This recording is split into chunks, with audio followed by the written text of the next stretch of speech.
আমি আমার বুঝে আসে যে আমি বাসায় যেরকম থাকি আলহামদুলিল্লাহ এই জায়গা তার সাথে অনেক অনেক আল্লাহ আমার ভালো রাখছে বা এই জায়গা আমার কোরআনে হেফজ করার জন্য তৌফিক দান করছে আল্লাহ। অনেক শুকরিয়া আল্লাহর কাছে। প্রত্যন্ত গ্রাম অঞ্চলে উঠতি বয়সী মেয়েদেরকে কোরআনের শিক্ষায় শিক্ষিত করে গড়ে তোলার লক্ষ্যে হাফেজ মাওলানা রফিকুল ইসলাম মহিলা মাদ্রাসা প্রতিষ্ঠা করেছেন। নাম দিয়েছেন দারুস সুন্নাহ মডেল মাদ্রাসা।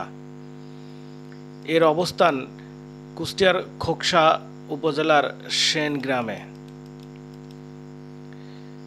হাফেজ মাওলানা মোহাম্মদ রফিকুল ইসলাম নিজের মাকে সাথে নিয়ে 2020 সালে গ্রামীণ ও ঘরোয়া পরিবেশে চালু করেন দারুস সুন্নাহ মহিলা মডেল মাদ্রাসা। এই মাদ্রাসাটা আমরা করেছি দেশের মানুষের ভালো করার জন্য। দেশে মিয়া ফল তারা বাইরে বাইরে বেড়ায়, স্কুলে পর্দায় থাকে না, বিদায়তি এই মাদ্রাসাটা আমরা এখানে করেছি মানে সব মেয়াদের শিক্ষা ভালো দেওয়ার জন্য।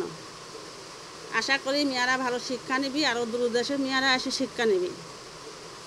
কোরআন শিক্ষা এবং হাফেজ বানানোর জন্য আমরা চেষ্টা করতেছি।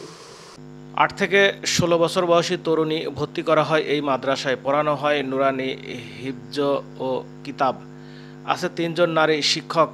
নিজের পরিবারের মতোই থাকতে পাচ্ছেন মাতৃস্নেহ। আমার বুঝে আসে যে আমি বাসায় যেরকম থাকি আলহামদুলিল্লাহ এই জায়গা তার সাথে অনেক অনেক আল্লাহ আমার ভালো রাখছে বা এই জায়গা আমার কোরআনে হেফজ করার জন্য তৌফিক দান করছে আল্লাহ। অনেক শুকরিয়া আল্লাহর কাছে। হাফেজ আলেম মাওলানাদের স্ত্রী হবেন কোরআনের হাফেজ, এই ভাবনা থেকে লক্ষ্য স্থির মহিলা মাদ্রাসা প্রতিষ্ঠা করা, বলেন হাফেজ মাওলানা মোহাম্মদ রফিকুল ইসলাম।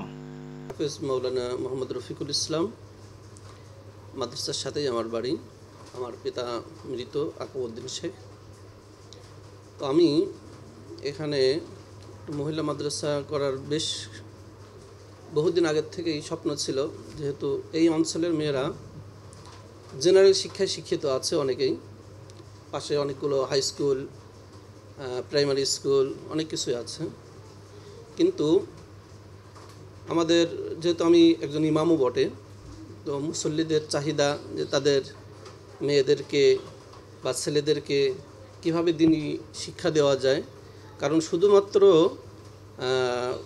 যে জেনারেল শিক্ষা, এই শিক্ষার মাধ্যমে হয়তো একজন যোগ্য মানুষ হতে পারে, কিন্তু প্রকৃতপক্ষে দিনী শিক্ষা নিয়ে সে বড় হতে পারে না।